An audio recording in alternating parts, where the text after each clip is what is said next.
بسم اللہ الرحمن الرحیم وَلَقَدْ يَسَّرْنَا الْقُرْآنَ لِلذِّكْرِ فَهَلْ مِن مُدَّكِرٍ۔ ہم نے اس قرآن کو نصیحت کے لیے آسان ذریعہ بنا دیا ہے، پھر کیا ہے کوئی نصیحت قبول کرنے والا؟ اللہ والقمر، ہرگز نہیں، اور قسم ہے چاند کی، واللیلی، اور رات کی، اذ ادبر، جبکہ وہ پلٹتی ہے، والصبح اذا اسفر، اور صبح کی جبکہ وہ روشن ہوتی ہے۔ اب اللہ نے یہ تین قسمیں کھائیں۔ بعض مفسرین کہتے ہیں کہ ان تین قسموں کو کھانے کا مطلب یہ کیا ہے کہ جب عیسیٰ علیہ السلام آئے تھے نا، اور کہتے ہیں کہ حضرت آدم علیہ السلام سے لے کر موسیٰ علیہ السلام تک کوئی لمحہ ایسا نہیں گزرا جب جو ہے نا درمیان میں کوئی نبی نہیں تھا، لیکن جب عیسیٰ علیہ السلام دنیا سے چلے گئے تو 650 سال تک کوئی نبی دنیا میں نہیں تھا، اللہ کے نبی صلی اللہ علیہ وسلم کے آنے تک۔ تو اس کو کہتے ہیں فترۃ الوحی، یعنی جس عرصے میں کوئی وحی نازل اللہ کی طرف سے نہیں اتری۔ تو اب یہاں پہ جو لیل ہے نا، اس سے مراد کیا ہے کہ یہی اندھیرا، یعنی جب آسمان سے وحی نہیں اتری تو ہر طرف اندھیرے چھائے ہوئے تھے، یعنی جتنی بھی سابقہ، یعنی حضرت عیسیٰ علیہ السلام تک جتنی بھی ہدایت آ چکی تھی، وہ لوگوں میں آہستہ آہستہ کرتے کرتے وہ کم ہوتی جا رہی تھی، یعنی اس کی روشنی مدھم ہوتی جا رہی تھی۔ تو وہ مدھم روشنی کو اللہ نے یہاں پہ چاند سے تشبیہ دی ہے۔ اور اس طرح پھر جب وہ صبح ہوئی تو صبح نمودار کیسے ہوئی؟ اللہ کے نبی صلی اللہ علیہ وسلم کی نبوت سے۔ اور پھر دوسرا اس کا مطلب یہ بھی ہو سکتا ہے، آگے والی آیت کے ساتھ اگر اس کو جوڑیں، انہا لاحدی الکبر، یہ دوزخ بھی بڑی چیزوں میں سے ایک ہے۔ تم دوزخ کا مذاق اڑاتے ہو، تمہیں چاند نظر نہیں آتا؟ چاند کا نکلنا کو معمولی بات ہے، دیکھیں دن کا آنا اور رات کا آنا یہ کوئی چھوٹی بات نہیں ہے، اور پھر اس طرح سے منظم طریقے سے آنا، سورج کا نکلنا ہمیں چھوٹا کیوں لگتا ہے؟ کیونکہ جب سے ہم نے اس دنیا میں آنکھ کھولی ہم اس کو دیکھتے آ رہے ہیں، اس وجہ سے ہمیں یہ معمولی چیز لگتی ہے۔ جہنم میں ہمیں نظر نہیں آتی، اس وجہ سے ہمیں بہت کوئی ایسی چیز لگتی ہے۔ آپ دیکھیں نا کہ جیسے آج سے 100 سال پہلے کا انسان اگر آج کی مشینیں دیکھ لیتا، یہ موبائل دیکھ لیتا، ٹی وی دیکھ لیتا، جنہوں نے شاید پہلی دفعہ دیکھی ہوں گی، ان کی فیلنگز کیسی ہوں گی؟ انہوں کیسے پتہ چلا یہ پتہ نہیں کیا چیز ہے؟ تو اسی طرح سے جیسے ہمیں جہنم ہم نے نہیں دیکھی تو ہمیں جہنم بہت بڑی چیز لگتی ہے، اور چاند سورج یہ کوئی بڑی چیز نہیں لگتی ہمیں، یہ بھی اللہ کی بڑی نشانی ہے۔ تو جو رب یہ چاند نکال سکتا ہے، سورج نکال سکتا ہے، دن لا سکتا ہے، رات لا سکتا ہے، اس کے لیے جہنم کو بنانا کچھ بھی غیر ممکن نہیں ہے۔ اب تم نے تو کبھی چاند اور سورج اور اس کے بارے میں دیکھ کے تو کبھی مذاق نہیں اڑایا۔ وجہ یہی ہے نا کہ ہم اس کو شروع سے دیکھتے آ رہے ہیں، ہمیں یہ روٹین کی ایک چیز لگتی ہے۔ اسی طرح حضرت حسن بصری کہتے ہیں کہ اللہ نے قرآن میں کسی چیز سے اتنا نہیں ڈرایا جتنا جہنم سے ڈرایا۔ دیکھیں کہیں پہ بھی آپ کو قرآن میں اللہ نے کہا ہائے تم مر جاؤ گے، یہ کر لو، یہ نہ کرو، وہ نہ کرو، اس سے ڈرو، تمہیں بیماری لگ جائے گی، تمہیں کینسر ہو جائے گا، تمہیں ہارٹ اٹیک ہو جائے گا، تمہیں فلاں ہو جائے گا، یا یہ معاملہ ہو جائے گا، کچھ بھی نہیں۔ صرف اللہ نے ڈرایا تو کس چیز سے؟ اور بہت زیادہ اللہ نے جہنم سے ڈرایا۔ یہی وجہ تھی کہ صحابہ کرام جہنم سے بچنے کی دعائیں کیا کرتے تھے۔ حضرت عمر رضی اللہ تعالیٰ عنہ جب بھی اس کا جہنم کا کہیں ذکر آتا روتے، آنسوؤں کے ساتھ روتے تھے، ان کی یہاں تک کہ ان کی داڑیاں جو ہے نا وہ بھیگ جایا کرتی تھی آنسوؤں سے، جہاں کہیں جہنم کا، اللہ کے نبی صلی اللہ علیہ وسلم جہنم کا ذکر کر کے رویا کرتے تھے۔ پھر اسی طرح سے جو ہے عباد الرحمن کی صفات آتی ہے نا قرآن میں، تو وہ بھی جب دعائیں کرتے تو جہنم سے پناہ مانگا کرتے تھے، کہتے تھے کہ اللہ اس کا عذاب تو چمٹ جانے والا ہے، اللہ ہمیں اس کے عذاب سے بچانا۔ اتنی خوفناک چیز ہے، ہم کس طرح سے اس سے بے خوف ہو سکتے ہیں؟ اللہ ہمیں اس سے محفوظ فرمانا، اور اللہ میں بہت زیادہ دنیا میں جہنم سے بچنے والے کام کرنے کی بھی توفیق عطا فرمانا، اور اللہ میں توفیق عطا فرمانا کہ ہم ہر وقت اس سے بچنے کی دعائیں بھی کریں، اور ہمیں صبح شام فجر اور مغرب کے بعد 7 دفعہ اللہم اجرنی من النار بھی اسی وجہ سے پڑھنے کا حکم ہے کہ ہم صبح بھی اپنی جب کریں تو آگ سے پناہ مانگیں، اور جب رات کو بھی کریں تو اللہ سے اس کے لیے دعا مانگیں۔ نذیرا للبشر، یہ تو ڈراوا ہے انسانوں کے لیے، لمن شاء منکم ان یتقدم او یتأخر، تم میں سے جو کوئی چاہے آگے بڑھ جائے، یعنی جو چاہتا ہے اس سے بچنا وہ نیکیوں میں آگے بڑھ جائے، اور جو چاہتا ہے وہ پیچھے ہٹ جائے، یعنی جس کا دل چاہتا ہے وہ نیکیاں کرے، جس کا دل چاہتا ہے نہ کرے۔ کل نفس بما کسبت رہینہ، ہر نفس اپنے عمل کے ساتھ، اپنی کمائی کے ساتھ گروی ہے۔ آپ کو گروی کا تو ہم میں سے سب کو پتا ہے نا کہ گروی کیا چیز ہوتی ہے۔ جب اکثر لوگ آتے ہوتے ہیں کہ کوئی گھر خریدتا ہے تو اپنی کوئی چیز گروی رکھ دی، اور اس سے جیسے کچھ لوگ قرض لیتے ہیں، کوئی گھر خرید لیتا ہے، کوئی کچھ کر لیتا ہے، تو اللہ نے بتایا کہ تم میں سے ہر شخص جو ہے، کلو نفس، ہر جان گروی ہے، کس کے وجہ سے؟ اپنی کمائی کی وجہ سے، یعنی اللہ کے ہاں ہر جان گروی ہے۔ اب جو اپنی جان کو چھڑوانا چاہتا ہے وہ کیا کرے؟ وہ نیکیاں لے کر آئے. جو کل قیامت کے دن نیک اعمال لائے گا وہ اپنی جان کو اس جہنم سے جو یعنی جو جکڑی ہوئی اللہ نے سمجھ لیں کہ ہم آپ کی جان جو وہ جکڑی ہوئی اس کو بچانا ہے تو کیا کرنا پڑے گا؟ نیکیاں جمع کرنی ہوں گی, نیک اعمال اکٹھے کرنے ہوں گے جو کل قیامت کے دن ہم اللہ کو دکھائیں گے اور ہماری یہ جانیں پھر اس گروی سے چھوٹ جائیں گی. اللہ اور جنہوں نے اپنی جانوں کو چھڑوا لیا اللہ اصحاب الیمین, اور وہ کون ہے؟ اصحاب الیمین ہے, دائیں ہاتھ والے ہیں. دائیں ہاتھ والے کون ہیں؟ جن کو کل قیامت کے دن نامہ اعمال سیدھے ہاتھ میں ملے گا, فی جنات, وہ جنتوں میں ہوں گے. اللہم جعلنا منہم, اللہ ہمیں ان لوگوں میں شامل کرنا جن کو نامہ اعمال دائیں ہاتھ میں ملے گا اور جو جنت میں ہوں گے. اب یہ تساءلون, وہ ایک سوال کریں گے ایک دوسرے سے. اس سے ایک کس سے سوال کریں گے؟ عن المجرمین, مجرموں سے. اب دیکھیں اصحاب الیمین تو ہیں جنت میں, وہ سوال کر رہے ہیں مجرموں سے. مجرم کہاں ہوں گے؟ جہنم میں. اس سے ہمیں ایک بات پتہ چلتی ہے کہ جنتی اور جہنمی جب چاہیں گے آپس میں ایک دوسرے سے بات چیت کر سکیں گے. جنتی تو ہر وقت ہی اپنے جتنے بھی جنتی ہوں گے ان سے بھی آپس میں بات چیت کر سکیں گے, اور وہ جب چاہیں گے جہنم والوں سے بھی بات کریں گے. اب وہ پوچھیں گے جہنم والوں سے کہ ما سلککم فی سقر, کس چیز نے ڈالا تمہیں سقر میں.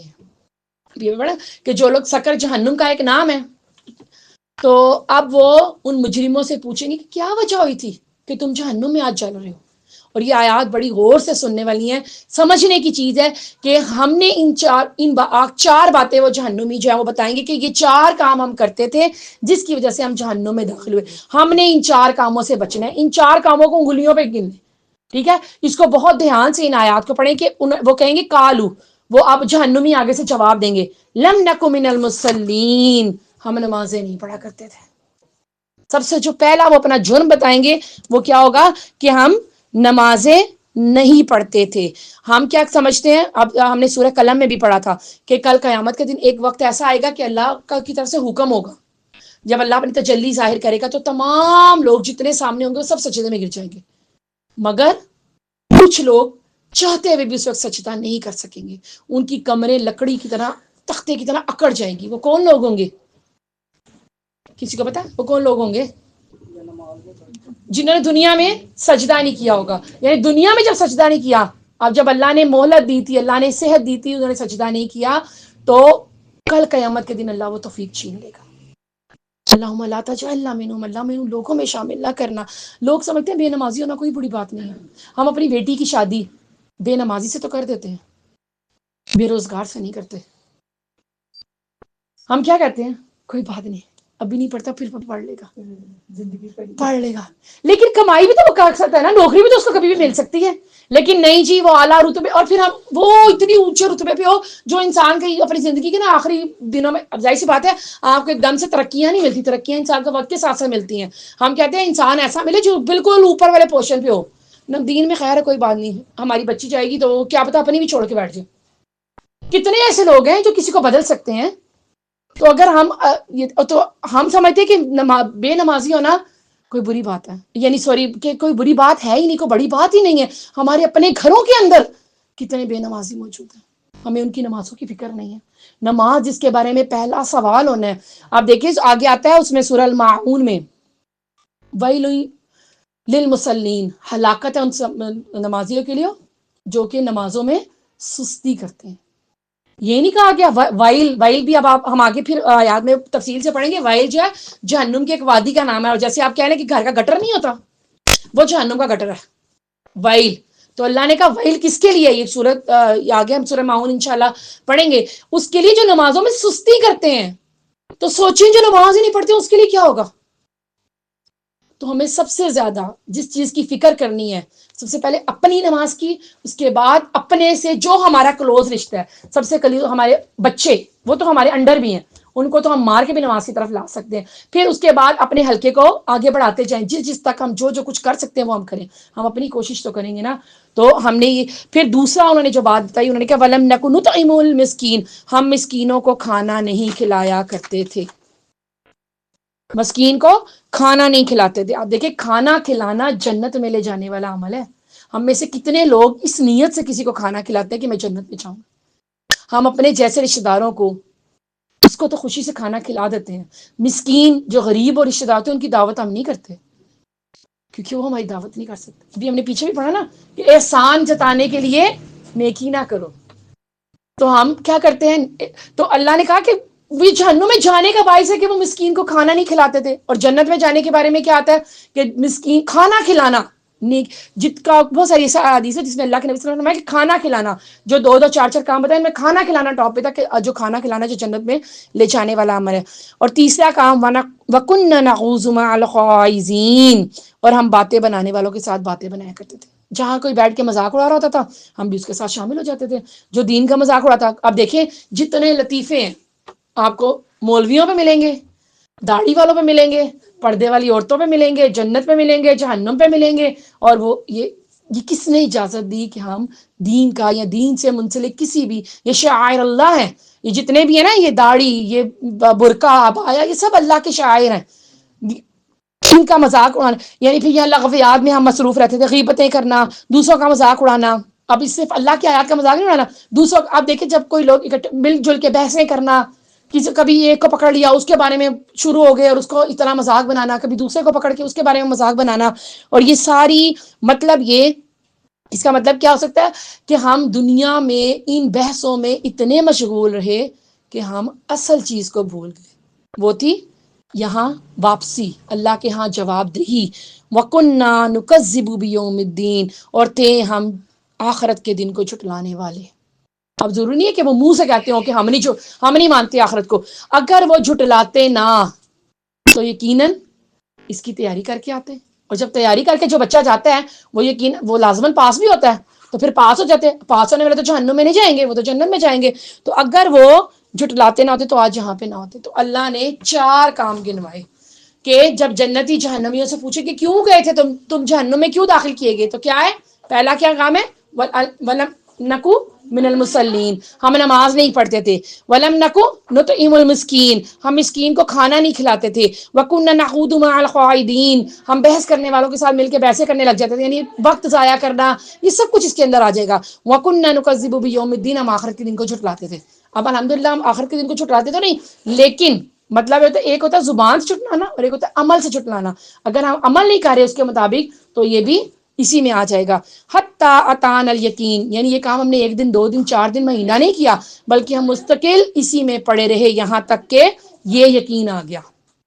یہ یقینی وقت سے مراد یہاں پہ موت بھی ہو سکتی ہے کہ جب موت آئی تو پھر ہماری کتابیں بند ہوگی، یا پھر اس سے مراد آخرت بھی ہو سکتی ہے. فما تنفعهم شفاعۃ الشافعین، تو اس وقت سفارش کرنے والوں کی سفارش کسی کے کام نہیں آئے گی. سفارش کا اصول جو ہے وہ ہم اچھی طرح سے جانتے ہیں کہ سفارش کس طرح سے قبول ہوگی، کس کی قبول ہوگی اور کس طرح سے. آپ دیکھیں میں نے پہلے بھی آپ کو ایک دفعہ سمجھایا کہ سفارش کا ایک اصول ہے، اللہ کے نبی صلی اللہ علیہ وسلم سفارش کریں گے لیکن ہر کسی کی سفارش قبول نہیں کی جائے گی. ٹھیک ہے، آپ صلی اللہ علیہ وسلم سفارش ہی صرف اس کی کریں گے جس کی اللہ حکم دے گا. جیسے میں نے آپ کو پہلے بھی ایک دفعہ ایک ایگزامپل سے سمجھایا تھا کہ جیسے آپ کسی اسکول میں کوئی اینول فنکشن ہے، رزلٹ ڈے ہے، تو وہاں پہ اکثر اسکولوں میں ایسا ہوتا ہے کہ آپ کسی کو باہر سے بلاتے ہیں، چیف گیسٹ آتا ہے جس کے ذریعے سے آپ رزلٹ اناؤنس بھی کرتے ہیں، اور لوگوں کے درمیان میں جیسے آپ جو فرسٹ سیکنڈ تھرڈ ہوتے ہیں ان کو شیلڈز بھی ڈیوائڈ کی جاتی ہیں. ٹھیک ہے نا. اب چیف گیسٹ آ کے اسٹیج پہ کھڑے ہو گئے ہیں، اب وہ جیسے گریڈ 1 کا یا کلاس 1 کا انہوں نے رزلٹ اناؤنس کرنا ہے، تو وہ کیا کریں گے؟ وہ کیا کہیں گے کہ اگر 40 بچے ہیں اس میں سے 30 پاس ہو گئے ہیں، 10 فیل ہو گئے ہیں. اب اپنی مرضی سے تو چاہے 30 کو پاس اور 10 کو فیل نہیں کریں گے نا. کون فیل ہے؟ کیونکہ ان کے ہاتھ میں ایک لسٹ دی جاتی ہے. وہ لسٹ کون بناتا ہے؟ اب وہ کسی فرسٹ والے کو انعام دے رہے ہیں، سیکنڈ والے کو دے رہے ہیں، اس کا نام اناؤنس کرتے ہیں. وہ ایک لسٹ میں سے اناؤنس کرتے ہیں نا کہ فلاں بچہ فلاں فرض کرے عبداللہ جو ہے وہ فرسٹ ہے، یہاں پہ عبد الحادی جو ہے وہ سیکنڈ ہے. اس طرح سے نام انہوں نے اناؤنس کیے، لیکن وہ کس نے بتایا؟ وہ لسٹ پہ لکھے ہوتے ہیں. وہ لسٹ پہ کس نے لکھے ہیں؟ وہ اسکول والوں نے لکھے ہیں. اسکول والوں نے کہاں سے لکھے؟ انہوں نے ان کو پورا سال پڑھایا ہے، پھر اس کا پیپر لیا اور اس کا رزلٹ بنایا ہے. اسی طرح سے اللہ رب العزت بھی کل جس کو السابقون السابقون بنائیں گے، جس کی سفارش قبول کرنی ہوگی، اور اس پوری ہوگا کہ اللہ رب العزت فیصلہ کریں گے کہ کس نے پاس ہونا ہے کس نے فیل ہونا ہے. جس نے پاس ہونا ہوگا اللہ کے نبی صرف اس کی سفارش کریں گے. بات سمجھ میں آ گئی نا کہ ہر کسی کی سفارش، جو فیل ہو رہا ہے اس کی سفارش نہیں کی جائے گی. جیسے آپ کہہ سکتے ہیں کہ ایک بچہ ہے، اس کے 33 مارکس میں سے 30 مارکس، یعنی 33 والا پاس ہوتا ہے، اس کے 30 مارکس آئے، تو مارجن پہ اس کو 3 نمبر تو مل سکتے ہیں، لیکن اگر اس نے 0 نمبر لیا ہے تو اس کو کون پاس کرے گا، اس کی کون سفارش کرے گا؟ تو یہ ہے سفارش کا اصول. فما لهم عن التذکرۃ معرضون، آخر ان لوگوں کو کیا ہو گیا کہ وہ اس نصیحت سے منہ موڑتے ہیں. کس نصیحت سے؟ یعنی قرآن سے. تو قرآن میں ہی آتا ہے کہ جو اللہ کی اس نصیحت سے منہ موڑے گا اللہ اس کی معیشت کو تنگ کر دے گا اور اللہ اس کو کل قیامت کے دن اندھا اٹھائے گا. کأنہم حمر مستنفرہ، یہاں پہ پھر ایک مثال سے سمجھایا گیا کہ ان کی جو ہے نا حالت ایسی ہے کہ گویا کہ یہ جنگلی گدھے ہیں جو شیر، فرت من کسورہ، جو شیر سے ڈر کر بھاگتے ہیں.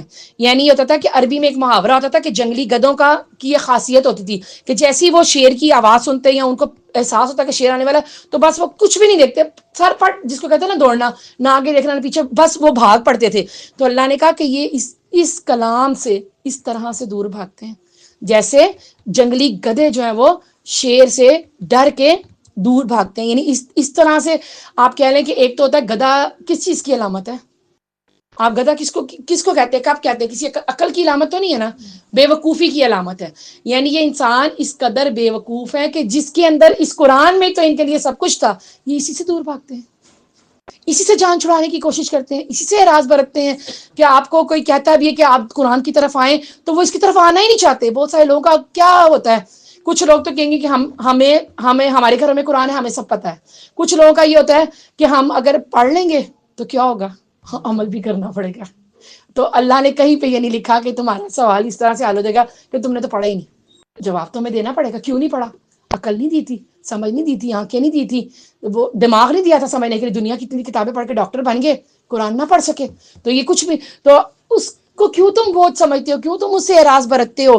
اور اللہ ہم سب کو، اللہ اس قرآن کا شوق لگا دے، اللہ ہم اس کی طرف مڑ مڑ کے آنے والے ہوں، ہمارا ایک ایک لمحہ اللہ اس قرآن کے ساتھ گزرے. اللہ دنیا میں بھی قرآن کو ہمارا ساتھی بنا دے، اللہ قبر میں بھی اس کو ہمارا ساتھی بنا دینا، اللہ اس کو حشر میں ہمارا سفارشی بنا دینا، اللہ اس کی سفارش ہمارے حق میں قبول فرما لینا.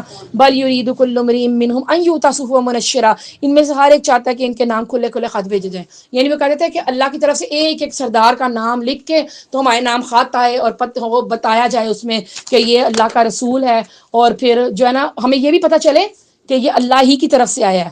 اسی کے بارے میں سورہ انعام میں آتا ہے کہ آپ ہمارے سامنے آسمان پر چڑھیں. یعنی ان کا مطالبہ تھا کہ آپ ہمارے سامنے اے نبی صلی اللہ علیہ وسلم آسمان پر چڑھیں اور وہاں سے لکھی ہوئی کتاب لا کر ہمیں دے جسے ہم پڑھیں. یہ سورہ بنی اسرائیل میں ہے.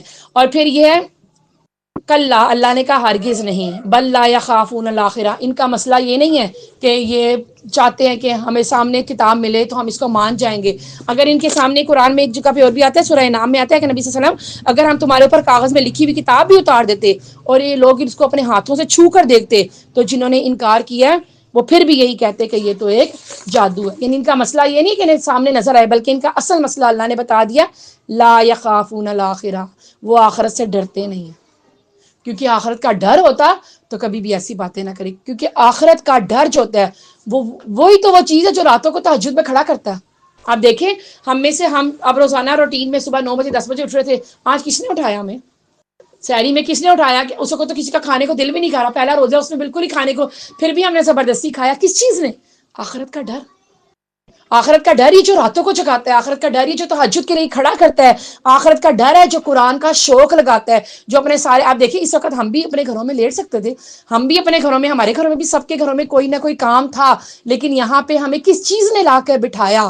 آخرت کا ڈر یہ نا کہ کل اللہ ہماری بخشش کر دے، کسی طرح سے ہم اس قرآن سے جڑ جائیں، یہ قرآن کل قیامت کے دن ہمارا سفارشی بن جائے. کلا، ہرگز نہیں، انہ تذکرہ، یہ تو ایک نصیحت ہے. فمن شاء ذکر، جو چاہے اس سے نصیحت حاصل کر لے، مرضی ہے.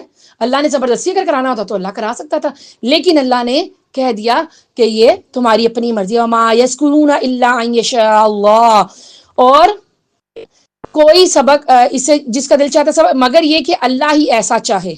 لیکن اب یہ کہ اللہ چاہے گا تو انسان اس سے نصیحت بھی حاصل کرے گا. یعنی توفیق اللہ کی، پہلے انسان کی خواہش ہوگی پھر توفیق اللہ کی طرف سے ہوگی. اس لیے ہمیں اللہ سے توفیق مانگنی چاہیے. یہ دیکھیں نا، اللہ نے ہمیں یہ نہیں کہا کہ بار بار مجھ سے رزق مانگو، مانگنا اللہ سے چاہیے، لیکن جتنا ہدایت کے بارے میں ہے کہ اللہ سے ہدایت مانگو. دن میں کتنی بار اللہ نے ہم سے خود کہہ کے منگوایا ہے کہ مانگو اہدنا الصراط المستقیم. تو اللہ سے توفیق مانگے, انشاءاللہ اللہ توفیق دے گا. ہوا اہل التقوی, اور اللہ ہی اس چیز کا حقدار ہے کہ اس کا تقوی اختیار کیا جائے. اللہ ہی اس چیز کا حقدار ہے کہ اللہ سے ڈرا جائے. اللہ ہی اس چیز کا حقدار ہے کہ اس کی پرہیزگاری اختیار کی جائے. اہل المغفرہ, اور اللہ ہی اس چیز کا حقدار ہے کہ جو تقوی اختیار کرے اللہ اس کو بخش دے. اللہ ہمیں بھی تقوی والوں میں شامل فرما دے, اور اللہ ہماری بخشش فرما دے. اور اب اگر ہم اس کو سرسری سا پیچھے پورا اس کا خلاصہ دیکھیں, اگر آپ کو یاد ہو, اب تھوڑا سا تاکہ ہم جاگتے بھی رہیں نا, ہمیں نیند نہ آ جائے, تو یہ کہ ہم نے سب سے پہلے جو 7 آیات پڑھی اس میں اللہ نے ہمیں کیا بتایا تھا کہ آپ ایک دائی کے اندر کیا خصوصیات ہیں. اگر آپ دین کی دعوت کا کام کرنا چاہتے ہیں تو آپ کون سے کام کریں. ایک تو تھا نا کہ لوگوں کو انذار کرنا ہے, اس کے لیے اللہ نے خود بتا دیا کہ اللہ کی بڑائی بیان کریں. پھر اپنے کپڑوں کو پاک رکھنا ہے, اپنے اخلاق کو پاک کرنا ہے, اپنے آپ کو گناہوں کی, شرک کی گندگیوں سے محفوظ فرمانا, اور کبھی بھی کسی پہ احسان جتلانے کے لیے اچھا نہیں کرنا, اور اپنے رب کے لیے صبر کیجیے. اللہ نے یہ بتا دیا ہمیں جو ہے. اس کے بعد ہمیں جو ولید بن مغیرہ کے بارے میں اللہ رب العزت اس کی نعمتیں جو ہیں وہ بتائی ہیں. آپ دیکھیں اگر ہم اس پورے کانٹیکس میں اپنے آپ کو رکھیں تو اللہ نے پہلے ولید بن مغیرہ کی نعمتیں بتائی ہیں. اللہ نے کہا نا کہ میں نے اس کو بہت سارا مال اسباب دیا. تو دیکھیں اگر ہم اپنے آپ کو اس کے اندر لا کے چیک کریں, اللہ نے الحمدللہ ہم بھی جتنے سب بیٹھے ہوئے ہیں, ہم میں سے بھی کوئی ایسا نہیں کہ جس کے پاس مال کی کمی ہو. پھر وبنینا, اولادیں دی, شہودا, سب کی اولادیں الحمدللہ ہماری نظروں کے سامنے ہیں. پھر اللہ نے اس کی تو سرداری کا ذکر کیا. ہم میں سے بھی ہر کوئی دیکھیں ہر جگہ پہ ہم اپنے گھر کی سرداری کہہ لیں, چلیں وہ بھی الحمدللہ ہم ساروں کے پاس یہ ساری نعمتیں موجود ہیں. تو اب ہم نے یہ دیکھنا ہے کہ کہیں ہمارے اندر اس کی طرح کی وہ بری عادتیں نہ آ جائیں. تو اللہ نے اس کی کیا عادت بتائی تھی کہ اس کا گناہ کیا تھا کہ وہ اللہ کی آیات کے ساتھ عناد رکھتا تھا. تو ہم نے جو ہے اس چیز سے محفوظ رہنا, اپنے آپ کو بچا کے رکھنا. یہ ہمارے لیے آج سیکھنے کا اس وجہ سے پوائنٹ ہے. اور پھر اس کے بعد اللہ نے ہمیں جہنم کے بارے میں بتایا کہ جہنم میں جانے کی کون سی 4 وجوہات تھی. اب اگر ہم میں سے کسی کو یاد ہو بتائیں گے کیا کیا جہنم میں نے بتایا تھا نا کہ ہم میں کس وجہ سے ہم جہنم میں 4 باتیں بتائی تھی. کیا کیا تھی تاکہ ہم اس طرح سے تھوڑا سا ہوش میں بھی رہیں گے. نماز پڑھنا کہ ہم نماز نہیں پڑھتے تھے, اور دوسری مسکینوں کو کھانا نہیں کھلاتے تھے, اور تیسری چیز ہاں بحثوں میں پڑے رہتے تھے, یعنی ہم دنیا میں بحث کیا کرتے تھے. اور چوتھا کام جو تھا انہوں نے کیا بتایا تھا کہ ہم آخرت کو جھٹلایا کرتے تھے. تو آج ہم جو اپنے عمل کے لیے سبق لے کے جائیں گے وہ یہ 4 چیزیں گن لیں. چلیں ہم اس قرآن اس میں ویسے تو بہت ساری عمل کی باتیں, بہت ساری چیزیں ایسی ہیں کہ جو ہم نے اس کو سیکھنا ہے, لیکن ہم اس میں سے چلیں آج کے لیے یہ 4 چیزیں لیں کہ ہم نے آج کے بعد کبھی نماز نہیں چھوڑنی, اور کبھی ہم جو ہے نا مسکینوں کو بھی کبھی کبھار اپنے سے کھانا کھلایا کریں گے. پیچھے نیت کیا رکھیں گے, خالص اللہ کی رضا کے لیے, کہ کھانا کھلانا جنت میں لے جانے والا عمل ہے. کیونکہ اگر میں نے یہ کام نہ کیا تو اللہ نہ کرے کہ کہیں میں بھی سکر میں داخل نہ ہو جاؤں. تو ہم نے اس نیت سے, آپ دیکھیں رمضان ہے, کسی کو اگر آپ کھانا ویسے پکا کے دے دیں, پکا کے نہیں دے سکتے, ہم کسی کو تھوڑا بہت کوئی آٹا دے دیں, کچھ بھی جتنی ہماری توفیق ہے, چاہے آپ کسی کو سوکھی ایک روٹی پکا کے دے دیں. اللہ انما الاعمال بالنیات, عملوں کا دار مدار نیتوں پر ہے. یہ نہیں کہ دیگے چڑھائیں گے تو ہی کچھ ہوگا, وہ دیگوں کے پیچھے بھی واللہ عالم نیت کیسی ہو. تو یہ کام کرنا ہے. تیسرا ہم نے اب روزہ بھی ہے, اپنے روزے کی حفاظت بھی کرنی ہے. ہم نے بلا وجہ کی بحثیں, ادھر ادھر کی باتیں, اس سے اپنے آپ کو بچانا ہے. اور پھر اس کا کیا فائدہ ہوگا, ایک تو ہم اس سے بچ جائیں گے, گناہ سے بچ جائیں گے, دوسرا ہمارا وہ ٹائم ہمیں مل جائے گا, ہم اسے کسی نیکی کے کام میں لگا سکتے ہیں, اور چوتھا آخرت کو یاد کریں گے. اور انشاءاللہ ہم نے جو پورا رمضان, یہ جو ہمارا سلیبس بھی ہے وہ ہمیں آخرت کے ساتھ بڑی اچھی طرح سے جوڑے گا, آخرت کے ساتھ کی یاد دلائے گا. ساری اگلی آیات ہیں ہی مکی صورتیں ہیں ساری, اور اس میں انشاءاللہ ہم آخرت کے بارے میں ہی پڑھیں گے. اللہ تو یہ 4 کام ہم نے آج کے لیے عمل کے لیے لینے, اور اس کے لیے پوری کوشش کرنی ہے. اس کے بعد ویسے تو آگے یہ بھی بتایا نا کہ جو لوگ ذکر سے اعراض برتتے ہیں ان کے بارے میں ہے, اور پھر آخرت سے بے خوفی جو اس کی وجہ بتائی. تو آخر الدعوان الحمدللہ رب العالمین. ربنا تقبل منا انک انت السمیع العلیم. سبحان ربک رب العزۃ عما یصفون وسلام علی المرسلین والحمد للہ رب العالمین.